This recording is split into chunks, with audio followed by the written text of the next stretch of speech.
Amigo oyente, en estos días estamos estudiando la primera epístola del apóstol San Pablo a los Tesalonicenses, y el tema principal de este libro es el rapto de la iglesia.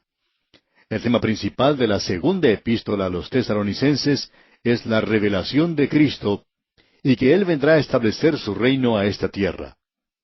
Vemos que Pablo estuvo en Tesalónica por menos de un mes. Durante este espacio de tiempo, Él enseñó estos dos grandes temas. Lo que nos llama la atención a nosotros es lo práctico de estas doctrinas. Todas las escuelas de escatología, es decir, de profecía, han colocado esta enseñanza en un lugar muy retirado, donde se convierte en algo muy extraño.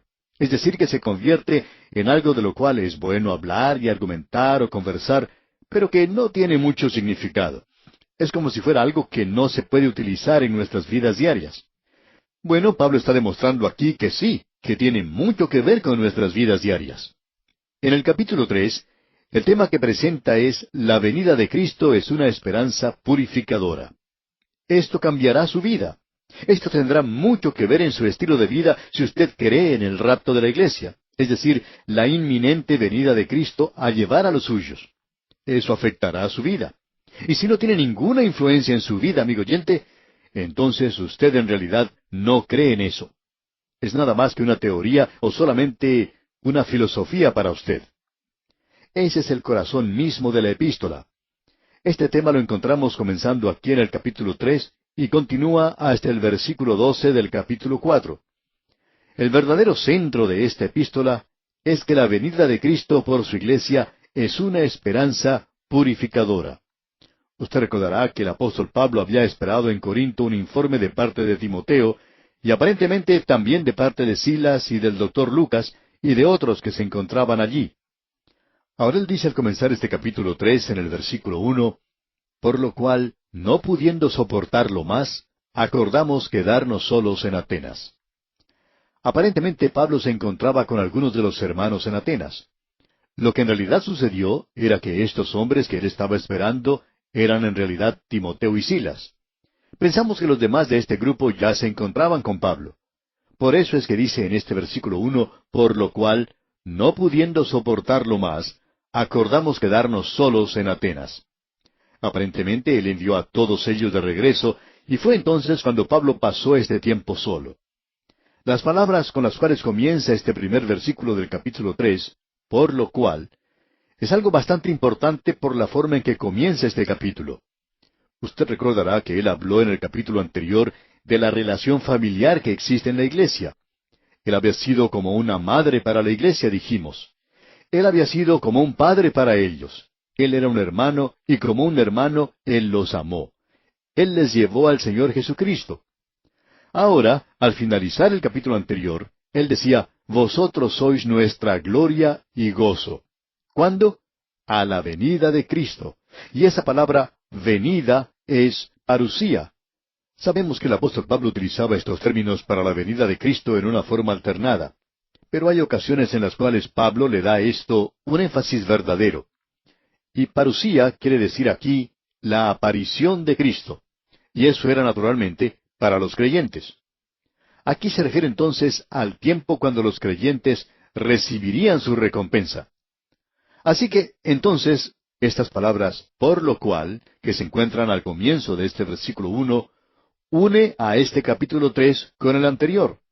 Él tenía mucho interés en ir a verlos y se sentía frustrado al tratar de ir a verlos, ya que Satanás le estaba estorbando.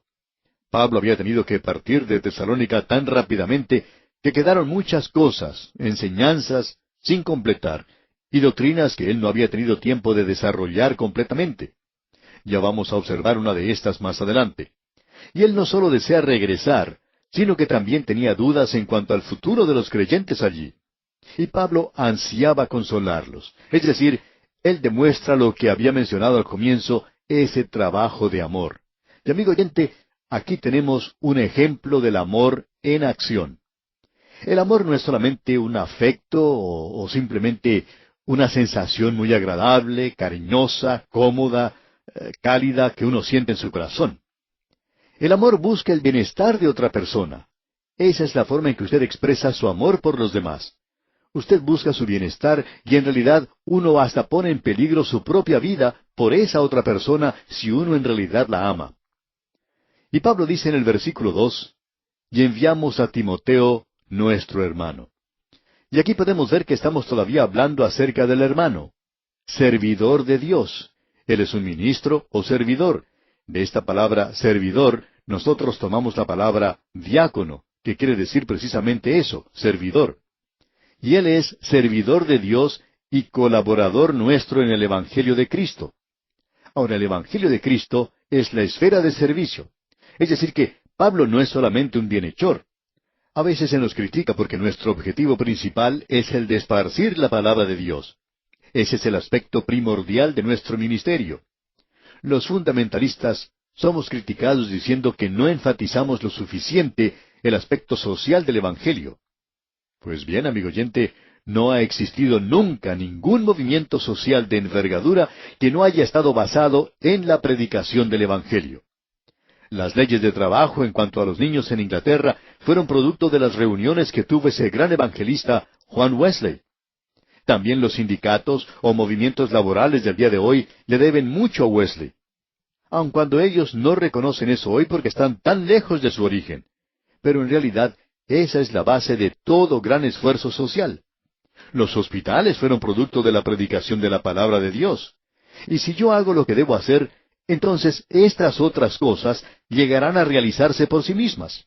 Ya que, amigo oyente, cuando el hombre se lanza a realizar programas por sí mismo, como programas de bienestar para los demás, todo eso termina siendo una de las cosas más corruptas que puede existir. ¿Y eso por qué? Porque no están basadas en el Evangelio de Cristo. Amigo oyente, esa es la esfera de servicio, y nunca hemos visto a un bienhechor que haga el bien. Nos podemos preguntar, ¿qué están haciendo de bueno los liberales? No hacen otra cosa sino promover y animar la inmoralidad y la lujuria. Ellos no han podido elevar a la humanidad, no han podido hacer que los jóvenes abandonen las drogas. Amigo oyente, nosotros predicamos el Evangelio de Cristo. Esa es nuestra esfera de servicio. Y Pablo dice aquí que Timoteo era un servidor y esa era la esfera de su servicio. Y amigo oyente, cuando uno hace eso, entonces como resultado natural habrá muchas cosas buenas que ocurrirán. ¿Y qué podemos decir de los así llamados bienhechores? La única crítica que oímos en cuanto a ellos es que nunca hacen bien. Y si hicieran el bien, entonces sería algo maravilloso, si estuvieran en realidad ayudando a la gente en el presente, dándoles una mano para levantarles. Pero eso no está ocurriendo. Quizá estemos mirando en la dirección equivocada, no lo sabemos. Notemos ahora lo que Pablo continúa diciendo aquí en la última parte del versículo 2. Para confirmaros y exhortaros respecto a vuestra fe. Ahora esa palabra que habla de confirmarlos es una palabra maravillosa. De paso digamos que fue utilizada allá en el libro de Éxodo, cuando Moisés fue al monte y levantó sus manos en oración. Y cuando él hizo eso, el pueblo de Israel obtenía la victoria. Y aquí tenemos una gran lección espiritual. Leamos juntos lo que dice allá en Éxodo capítulo 17, versículo 12. Búsquelo conmigo, por favor. Éxodo capítulo 17, versículo 12. Dice así: Y las manos de Moisés se cansaban, por lo que tomaron una piedra y la pusieron debajo de él, y se sentó sobre ella. Y Aarón y Hur sostenían sus manos, el uno de un lado y el otro de otro. Así hubo en sus manos firmeza hasta que se puso el sol. Aquí dice que ellos sostenían sus manos. Pues bien, esa es la misma palabra que se utiliza aquí en la primera epístola a los tesalonicenses, en cuanto a que Timoteo fue enviado para sostenerlos, para establecerlos, para confirmarlos. Y en el día de hoy, la gente necesita ser confirmada en la fe. Y esta palabra que tenemos aquí de exhortar, quiere decir animar. Pablo había enviado a Timoteo a Tesalónica para que él los confirmara, los exhortara, los consolara o que los animara en la fe. Y luego leemos en el versículo 3, a fin de que nadie se inquiete por estas tribulaciones, porque vosotros mismos sabéis que para esto estamos puestos. Aquí tenemos una declaración maravillosa, y es algo difícil para nosotros. Él dice aquí, y permítame desmenuzar un poco esto y observar lo que aquí dice. Él dice que nadie se inquiete por estas tribulaciones. Esta palabra tribulaciones se refiere a las presiones, las tensiones. Y luego él dice algo que es verdaderamente sorprendente. Porque vosotros mismos sabéis que para esto estamos puestos. Esto quiere decir que usted y yo vamos a pasar a través de tempestades en este mundo. Pero son cosas temporales. Nosotros no nos podemos escapar de ellas. Se nos ha presentado muy claramente en la palabra de Dios que usted y yo vamos a tener dificultades y problemas aquí. Y Pablo quiere que estos creyentes de Tesalónica se mantengan firmes por el Señor en medio de esas tribulaciones. Amigo oyente, si usted es un creyente, usted no puede escapar a los problemas y dificultades. El aceptar a Cristo no quiere decir que sacamos una póliza de seguro en la cual se nos dice que ahora nunca más vamos a tener ninguna clase de pérdidas. Es todo lo contrario, amigo oyente. El momento en que usted se convierte en un hijo de Dios, indica que desde ese instante va a tener problemas. Aun si usted no los ha tenido antes, usted los va a tener cuando llega a ser hijo de Dios. Y eso es exactamente lo que el Señor Jesucristo enseñó. Allá en el Evangelio según San Juan, capítulo 16, versículo 33, leemos, Estas cosas os he hablado para que en mí tengáis paz. En el mundo tendréis aflicción, pero confiad, yo he vencido al mundo. Y aquí nos está refiriendo a la gran tribulación. Esta es una tribulación pequeña. Aquí se está hablando de los problemas que todos nosotros vamos a tener. Y aquí se nos dice que no hay forma de evitar eso. En el mundo tendréis aflicción, pero confiad, yo he vencido al mundo. Aquí tenemos nuevamente esta expresión, confiad. ¿Confiar cuando tenemos problemas? Sí, amigo oyente.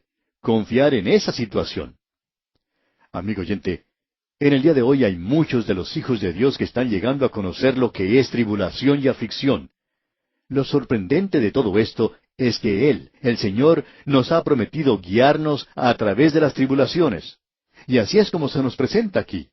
Él no dijo que nosotros podíamos evitar la tormenta, sino que íbamos a pasar a través de esa tormenta, de todas las tormentas de la vida. Lo que Él dijo, y lo dijo muy dogmáticamente, es que nosotros llegaríamos a puerto seguro, porque cualquier embarcación, por más pequeña que sea, si Él se encuentra a bordo, no va a naufragar, no se va a hundir, va a llegar a la ribera. Y nosotros nos encontramos en ese proceso de pasar al otro lado. Pablo reforzó esto también en su segunda epístola a Timoteo, capítulo 3, versículo 12, donde dice, Y también todos los que quieren vivir piadosamente en Cristo Jesús padecerán persecución. Y por cierto que no deja lugar a dudas la forma en la cual se expresa el apóstol Pablo aquí.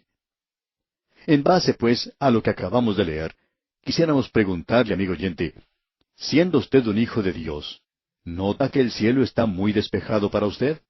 ¿Que no tiene ninguna nube? ¿Que el mar de esta vida se encuentra completamente en calma para usted? ¿Todo es tranquilidad y las cosas se desarrollan sin ningún inconveniente para usted? Amigo oyente, si es así, entonces podría dudar de su salvación. Pero si usted está experimentando dificultades y problemas hoy, y está sintiendo las presiones y tensiones de la vida, entonces esa es una de las señales de que usted es hijo de Dios. Hemos notado que los hijos de Dios sufren mucho en la actualidad. Y una de las cosas más maravillosas de todo esto es que esto es algo temporal nada más. Usted va a poder pasar a través de esto. Volviendo ahora a la primera epístola del apóstol Pablo a los tesalonicenses, leemos aquí en el capítulo 3, versículo 4, Porque también, estando con vosotros, os predecíamos que íbamos a pasar tribulaciones, como ha acontecido y sabéis. Esta palabra, tribulación, es la misma palabra que aflicciones. Como ya hemos dicho anteriormente, la iglesia no va a pasar a través de la gran tribulación, pero sí pasará a través de una pequeña tribulación. Todos nosotros vamos a tener pequeños problemas y tribulaciones aquí, y es con un propósito. ¿Por qué? Como ha acontecido y sabéis. Y en el versículo 5 continúa diciendo, Por lo cual también yo, no pudiendo soportar más, envié para informarme de vuestra fe, no sea que os hubiese tentado el tentador y que nuestro trabajo resultase en vano. Bien, el tentador aquí no es ningún otro sino Satanás. Ya hemos visto esto anteriormente. En el versículo 18 del capítulo 2, él dice, pero Satanás nos estorbó. Pablo está diciendo, él me está causando dificultades, y yo sé que él les puede causar dificultades a ustedes allí. Es decir, que las tribulaciones prueban la genuinidad de la moneda del creer. Alguien ha dicho que los problemas y las dificultades son la prueba de ácido de la genuinidad de la moneda del creer. Amigo oyente, hay muchas monedas falsas y también hay muchos creyentes falsos hoy. Lo que revelará la genuinidad de su fe es el ver si usted puede o no puede soportar la tribulación. Las dificultades revelan la genuinidad del creyente, y esta es la ocasión de su regocijo. Luego Pablo dice en el versículo 6, pero cuando Timoteo volvió de vosotros a nosotros, y nos dio buenas noticias de vuestra fe y amor, y que siempre nos recordáis con cariño, deseando vernos, como también nosotros a vosotros. Amigo oyente, este es algo realmente maravilloso, ya que Pablo recibió un informe de ellos, y era un buen informe. Ellos estaban teniendo dificultades, y ahora Pablo les dice que él está teniendo dificultades. Y en los versículos 7 y 8 leemos, por ello, hermanos, en medio de toda nuestra necesidad y aflicción, fuimos consolados de vosotros por medio de vuestra fe, porque ahora vivimos si vosotros estáis firmes en el Señor. Esta expresión que él usa, ahora vivimos, quiere decir que como creyentes nosotros disfrutamos de la vida. Y ese sí aquí quiere decir ya que. Y quizá deberíamos leerlo de esa manera, ya que vosotros estáis firmes en el Señor. Aún en las dificultades usted puede disfrutarlo. Y eso no es algo fácil de hacer, amigo oyente. Pero como usted bien sabe, el apóstol Pedro dijo allá en su primera epístola, capítulo 4, versículos 12 y 13, Amados, no os sorprendáis del fuego de prueba que os ha sobrevenido, como si alguna cosa extraña os aconteciese, sino gozaos por cuanto sois participantes de los padecimientos de Cristo, para que también en la revelación de su gloria os gocéis con gran alegría. Amigo oyente, usted no puede perder siendo creyente. Aun si tiene dificultades y problemas, esto va a resultar para su propio bien. Usted puede estar siempre seguro de eso. Amigo oyente, esto es algo realmente maravilloso. Y ahora él dice en el versículo 9 de la primera epístola a los Tesalonicenses, capítulo 3, por lo cual, ¿qué acción de gracias podremos dar a Dios por vosotros, por todo el gozo con que nos gozamos a causa de vosotros delante de nuestro Dios? El gozo está relacionado con la vida, y la tristeza está relacionada con la muerte. La tristeza aumenta la capacidad del corazón para el gozo. Y de eso es de lo que Pablo nos está hablando aquí. Queremos que ustedes se regocijen. El ser un creyente, amigo oyente, es algo maravilloso. Luego en el versículo 10 Pablo dice, orando de noche y de día con gran insistencia, para que veamos vuestro rostro y completemos lo que falte a vuestra fe. Es decir, que su tarea en Tesalónica fue interrumpida abruptamente. Él fue expulsado de la ciudad. Y Pablo dice, me gustaría regresar y continuar con mi ministerio de enseñanza allí. Y Pablo quería enseñar la palabra de Dios. Él quería predicar la palabra de Dios. Y para mí hoy, ese es el pensamiento que más consuelo da a mi corazón. Yo quiero esparcir la palabra de Dios y siento cierta hermandad con este hermano aquí. Lo importante, amigo oyente, es el esparcir la palabra de Dios. No es el mantener este programa de radio a través de la Biblia en el aire, sino que es el predicar la palabra de Dios. Eso es lo que es importante. Y si yo dejo de hacer eso, amigo oyente, espero que el Señor me tome y me saque del aire. Ahora, en el versículo 11 de este capítulo 3 de la primera epístola a los Tesalonicenses, dice Pablo, Mas el mismo Dios y Padre nuestro, y nuestro Señor Jesucristo, dirija nuestro camino a vosotros. Pablo oraba constantemente para poder ir a estar con ellos.